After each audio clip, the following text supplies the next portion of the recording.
Welcome to a new live lesson, a new live stream on your channel Pure English. In today's lesson, we will be discussing the different ways of talking about the future. You need to know something extremely important, which is that in English, there are several ways of talking about the future. Maybe the most common way of talking about a future event is to use the word will, which is one of the modal verbs, and following it with the bare infinitive or the base form of the verb.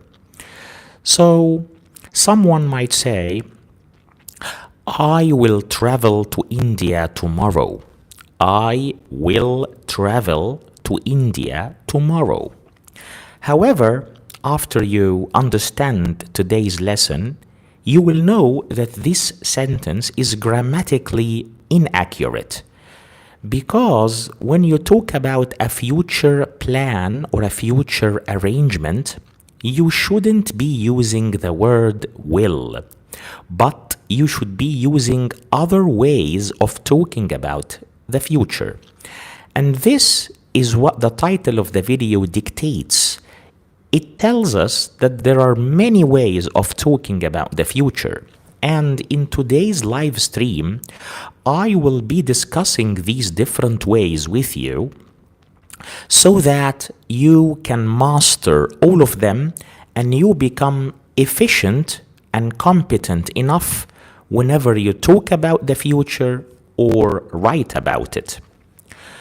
The first way or the first method to talk about the future is to use the present continuous tense, which is also called the present progressive tense. Many people, maybe the people who have attended the previous live lessons with me, they know that the present continuous is a tense that's used to talk about the present. That's why it's called the present continuous or the present progressive, which means that it's a present tense.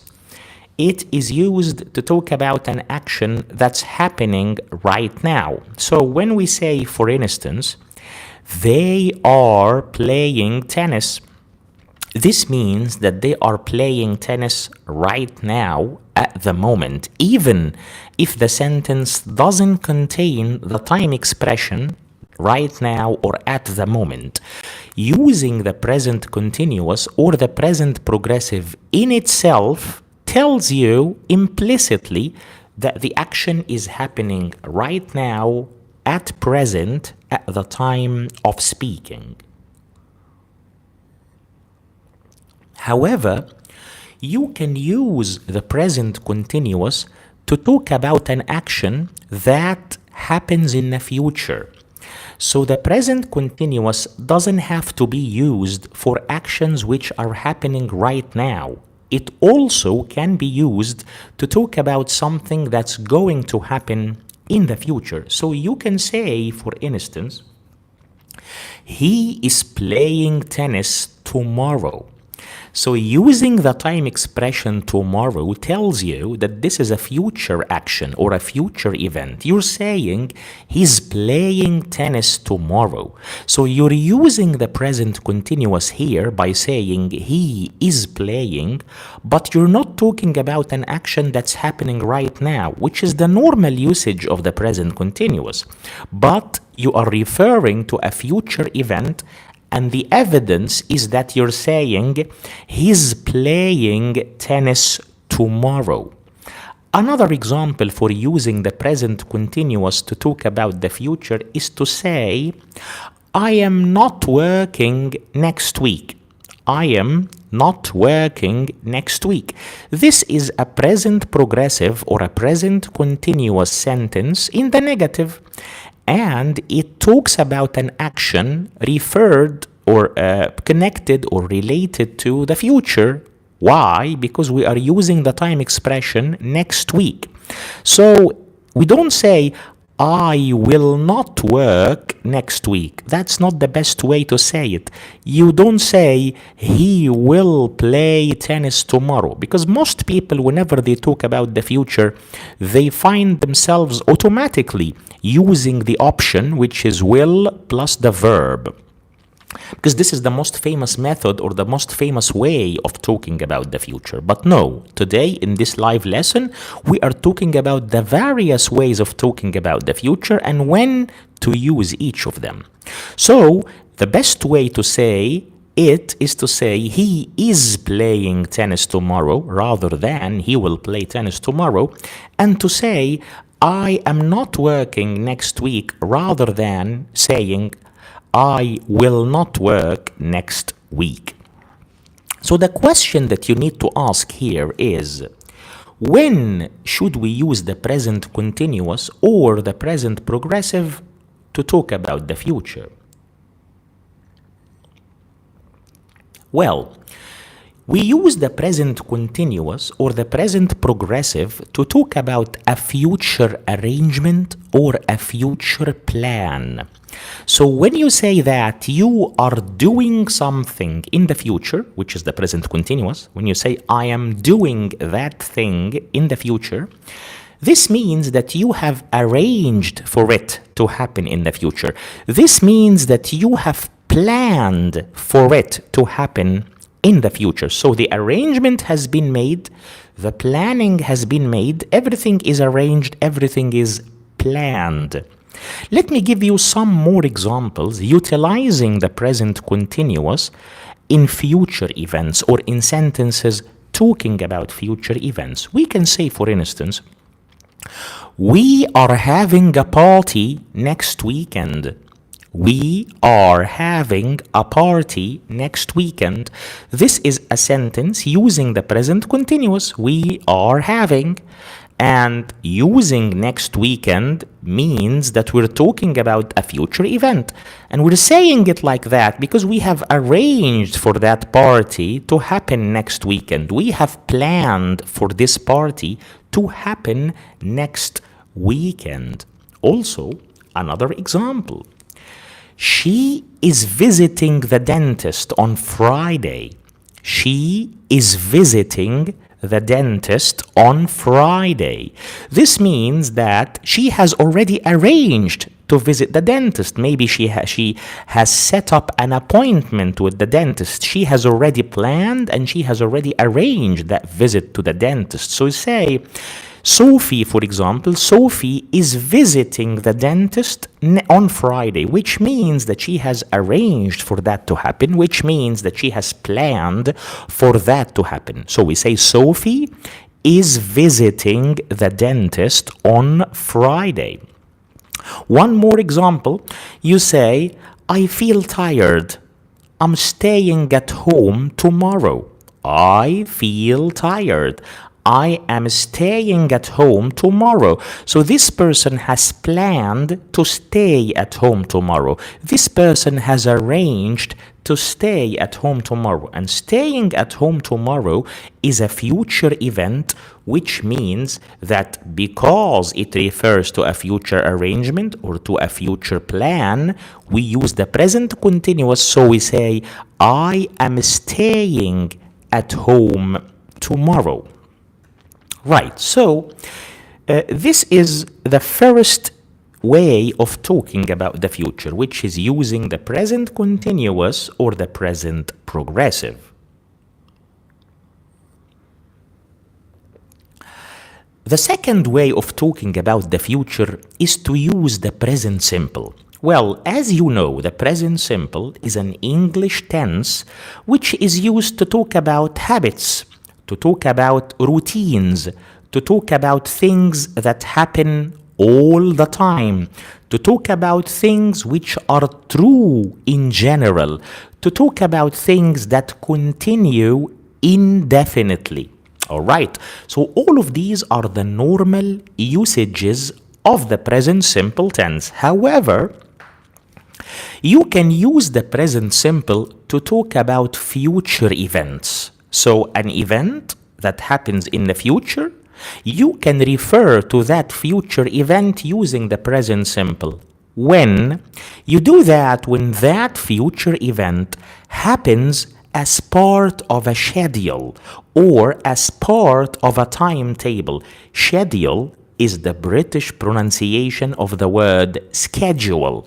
So in America, they say schedule. In Canada, they say schedule.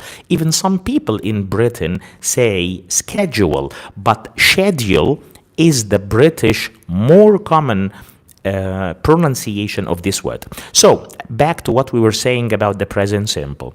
So the present simple is one of your ways, is one of your methods that you can use to talk about a future event, providing that this event is part of a timetable. For example, when you talk about the timings of planes, of flights, timings of buses, timings of trains, all of the, when you talk about the time the session starts or the session finishes. So all of these are things arranged in timetables or arranged in schedules. So when you talk about one of these events as happening in the future as part of a timetable, you use the present simple for that. Let me give you a couple of examples. When you talk about the time of a train arrival, train arrivals and departures are arranged in timetables, right? So you say the train arrives at 7:30 or at 7:30. So as you can see, it's not 7:30 yet. It's not 7:30 yet. We are still before 7:30 or 7:30. But because the arrival of the train is part of a timetable or is part of a schedule, we refer to the action in the present simple. So we don't say the train will arrive at 7:30. We don't say that. We don't say the train is arriving at 7:30. We don't say that either, but we say the train arrives at 7:30 because the arrival of the train is arranged in a fixed timetable. Also, we are in the summer holidays right now. The academic year or the school year is timetabled to begin in September, so we say the academic year begins in September. We don't say the academic year will begin in September. That's wrong. It's grammatically inaccurate. We don't say, we don't say the academic year is beginning in September, because when you talk about something that happens in the future with a fixed timetable according to a schedule, you must use the present simple. So you say the school year begins in September or the academic year begins in September. One more example. You can ask about the time a film finishes at the cinema. So you say, what time does the film finish? Because we know that films start and finish at the cinema at a fixed or according to a fixed timetable or schedule. So we don't say, what time will the film finish?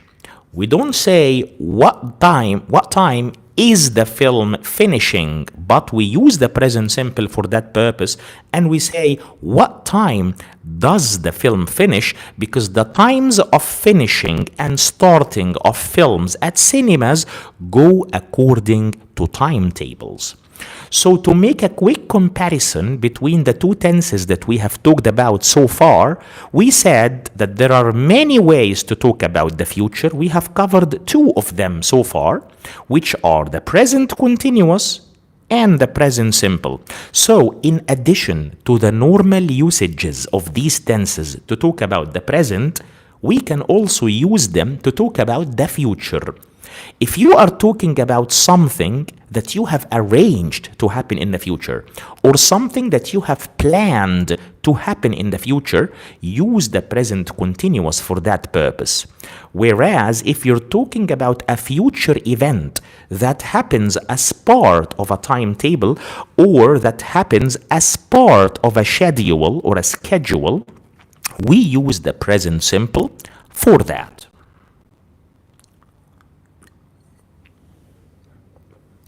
All right. The third way or the third method to talk about the future is called be going to.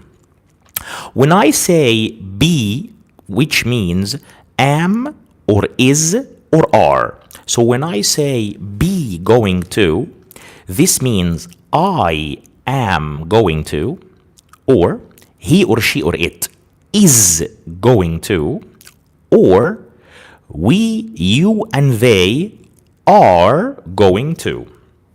So when we say be going to, we mean the three present forms of verb to be, am, or is, or are, followed by going to, and then the infinitive of the verb.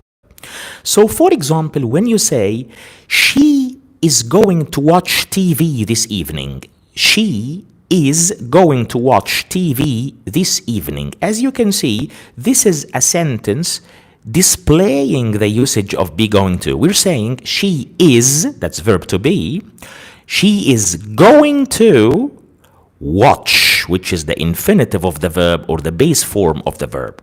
Right, so why don't we say she will watch TV this evening? Because be going to has a particular usage, and that's to talk about something that you have decided to do, something that you have intended to do. Some of you might say, that sounds quite similar to the present continuous. I don't find a lot of distinction or a lot of difference between using be going to and using the present continuous. Well, some people consider them the same and some people use them interchangeably. But personally, I find a slight or a subtle difference between the two.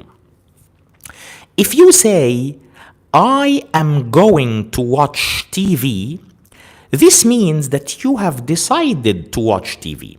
This means that you have intended to watch TV, but maybe you haven't decided when, which means that you haven't arranged for that action when to happen. You haven't planned yet, you just have the intention, you have made up your mind that you will be watching television, but you haven't decided exactly when you will be watching television. You haven't made up your mind or you haven't arranged for that to happen. It's just a decision or just an intention. I believe this is the subtle or the slight difference between the present continuous and be going to. However, many people consider them synonyms to each other or similar to each other, and they use them interchangeably. Let me give you some further examples highlighting be going to. You can say, for example, I'm gonna buy some books. I am gonna buy. In spoken English, rather than saying I am going to buy, you can say I am gonna buy. And gonna is spelled G-O-N-N-A. Well, that's the spoken way of saying going to. Just like when you say I wanna, which means want to. So wanna, which spelled W-A-N-N-A, that's the short form or the spoken form of saying want to, whereas gonna is the spoken way of saying going to. Okay, so when you say I am gonna buy some books, which means I am going to buy some books, this means that you have decided to buy some books. You have the intention to buy some books, but maybe you haven't arranged yet when you are going to do that. Another example, Sarah is gonna sell her car. Sarah is gonna sell her car. So Sarah has the intention to sell her car. Sarah has decided to sell her car, but she hasn't arranged for that yet. She hasn't planned when exactly she will be selling her car. So that's the difference. You can say, for instance, Sarah is selling her car next month. So using the time expression next month dictates that Sarah has made a plan, that Sarah has an arrangement for the process of selling the car. Whereas when you say Sarah is gonna sell her car, this means that she has the intention to do that. She has decided already to do that, but she hasn't arranged or she hasn't planned when to do it exactly. Right. Also, there is another use for be going to, and that's to make a prediction. A prediction is an expectation. For example, when you predict something, it means that you believe or you think this thing is going to happen in the future. We can use be going to for that purpose as well, providing that there is a piece of evidence that you can see. Right, so some people make a prediction without evidence. So they say, for example, Chelsea will beat Manchester United tomorrow. So let's say that Chelsea are playing Man United tomorrow, and an avid fan of Chelsea expects or anticipates that Chelsea will beat Manchester United. Well, this is a prediction without evidence. And for predictions without evidence, you can use will. So this sentence is correct. You can say, Chelsea will beat Man United tomorrow. Because you don't have evidence on that prediction. You just, maybe you hope, maybe that's your own opinion. But when you make an expectation or a prediction, that's based on present evidence, something that you can see right now, and because of which you expect or predict that thing to happen in the future, we can use be going to for that purpose. For example, look at the sky. It is going to rain. Look at the sky. Apparently, there are some dark clouds in the sky. Apparently, there are some black clouds in the sky. So you predict raining and you say it is going to rain. It's inappropriate here to say it will rain. Why? Because this is a prediction that you are making based on a present observation. You can see, you can observe the dark clouds or the black clouds in the sky, and that's considered the evidence upon which you have built your prediction that it's gonna rain. Another example. Oh dear, it's 9 o'clock and I'm not ready yet. I'm gonna be late. So you are predicting here that you will be late. Why? Because it's 9 o'clock and you are not ready yet. So this is the evidence upon which you're building your anticipation or you're building your prediction. Oh dear, it's 9 o'clock and I'm not ready yet. I am gonna be late, or I am going to be late. So you are making a prediction here that you are going to be late, not just as an opinion or a personal prediction based on your thoughts. No, you have evidence here, and that's the fact that it's 9 o'clock already and you aren't ready yet. Let me take a sip of tea. That's green tea, minted green tea with mint. It's a very healthy drink. I urge all of you to drink it unsweetened, of course, without sugar, if you want to watch your weight. Okay, so this means that thus far, or as yet, we have covered 3 different ways or 3 different methods of talking about future events. We talked about the present continuous for the future, the present simple for the future, and using be going to for the future. Now we will be moving on to the last 2 ways that we are going to explain today for talking about the future, and these are will and shall. Okay, so will and shall are members of the modal verb family. We have a family in English that contains some verbs. We call them modal verbs. These are will and would, can and could, may and might, shall and should, in addition to must. So these 9 verbs in English are called modal verbs. Each of these verbs has its own usages. But today we are focused on 2 modal verbs out of these 9, and those are will and shall. Well, we use will with all pronouns. So you can say they will, we will, he will, and she will. So whatever your subject is, whatever the pronoun is, you can use will. Will is usable with all subjects. Whereas, on the other hand, shall is usable only with I and we. So you cannot say he shall, you cannot say you shall, or they shall. Shall is only used with I and we.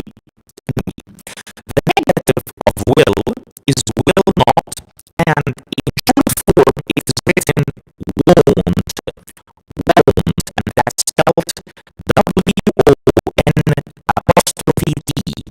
Won't means will not. Whereas the negative of shall not, is written in short form as shan't. The Americans pronounce it shan't. So shan't in British English, shan't in American English. And the spelling of that is S-H-A-N apostrophe T. This is the spelling of shan't in British English or shan't in American English. And that's the short form of shall not. Okay, so we use will, as I said earlier, and the same goes for shall. So all the uses of will are applicable on shall, but only with I and we, as I said. We use will to make a future prediction which is based on opinion. So if you are using in your sentence words like I think, I believe, perhaps, maybe, probably, this means that you are predicting something to happen in the future without having concrete evidence, without having solid evidence in the present that you can see and upon which you build your prediction or expectation. So if you find in your sentence words like I think, I believe, I suppose, I reckon, perhaps, probably, possibly, maybe, it is most common to follow these expressions with will plus infinitive. For example, you can say, I think Kelly will pass the exam. I don't have concrete evidence upon which I'm building this prediction, but that's my opinion. My opinion from my past experiences. I know that Kelly is clever and hardworking, so I predict she will pass the exam. So rather than saying, I think Kelly is gonna pass the exam, not correct. Rather than saying, I think Kelly is passing the exam, not correct. Rather than saying, I think Kelly passes the exam, not correct, you say, I think Kelly will pass the exam, because you're making a prediction based on your own viewpoint or your own perspective. Another one. I don't think it will rain this afternoon. I don't think. That's also another belief that you have or opinion that you have. I don't think it will rain. You see, we are using will after I think or after I don't think. So I don't think it will rain. This is my prediction. That's my opinion. I don't think it will rain this afternoon. Be careful not to use will for things already decided, planned, intended, or arranged. And this is what we have been talking about so far in the previous parts of the live stream. If you are talking about a future event that has been arranged or planned, we use the present continuous, and we gave many examples for that. If you are talking about a future event that has been decided or that has been intended, we use be going to. Don't use will for things which are going to happen in the future after being arranged, decided, planned, or intended. We also use will when we decide to do something suddenly. We call it in grammatical language sudden decisions. So if you, or on the spot decision, if you decide to do something abruptly or suddenly, we use will. For example, I am tired. I will go to bed. So the person here has decided right now, immediately, suddenly, to go to bed. So we use will. You say, I am tired. I will go to bed. I have just decided right now to go to bed. We don't say, I am tired, I'm gonna go to bed. Or I'm tired, I go to bed. No, we say, I am tired, I will go to bed. Another example, it's a nice day. I will sit outside. So that's a sudden decision. That's on the spot decision. This person noticed that it's brilliant out there. It's sunny. It's clear. So it's a nice day. So this person immediately decides to sit outside. And because it's an immediate decision or a sudden decision, it's correct to use will. So we say, it's a nice day. I will sit outside. I will sit outside. Right. Shall, as I said, is used with I and we. So you use shall I do something or shall we do something if you are making an offer. For example, shall I answer the phone? For example, the phone is ringing. So I am offering the person to answer the phone, or I am suggesting to answer the phone. So I say, shall I answer the phone? So shall is used in questions to make an offer or to make a suggestion. It has the meaning of, do you think it's a good idea to do that? Shall I open a window? You see, example, for instance, it's very warm in here. It's very warm in here. Shall I open a window? Shall I open a window? That's an offer or that's a suggestion. Do you think it's a good idea to open a window? I'm going to a party tonight. What shall I wear? What do you think is a good thing for me to wear? So shall here is not used to make a suggestion. It's not used to make an offer, but it's using to seek advice. So this means that shall in the questions or shall in questions has three main purposes. Offering, making an offer. Suggestion, making a suggestion, suggesting. And seeking advice. Like the last example. I am going to a party tonight. What shall I wear? I'm seeking your advice. Another example for shall as a suggestion or making an offer. It's a nice day. Shall we go for a walk? Shall we go for a walk? What time shall we meet? What time shall we meet? I'm seeking your advice here. I'm seeking your opinion. What time do you think is good for us to meet at? What time shall we meet? Where shall we go for our holidays this year? So here we are using shall to seek advice or to seek opinion by saying, where shall we go for our holidays this year?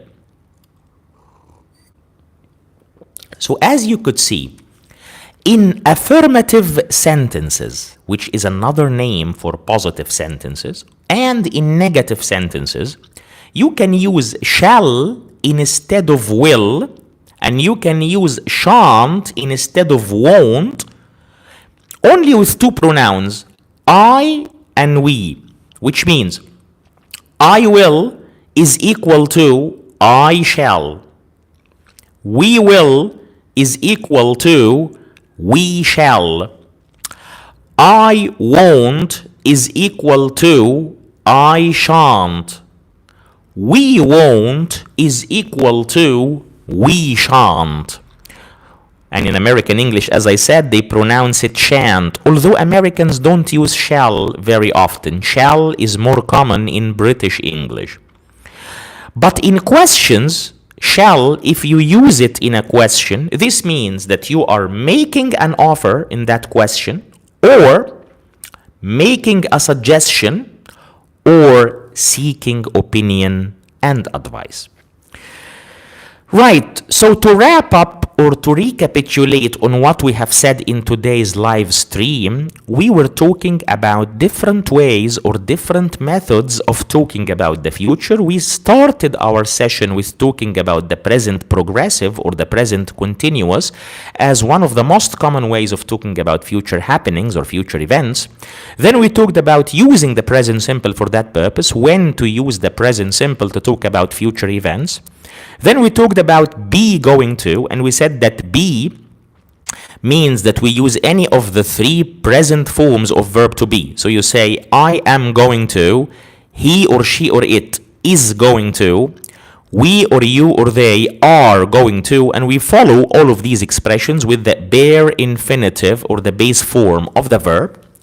Then we talked about the fourth and the fifth methods of talking about the future, and these are using the modal verbs will and shall.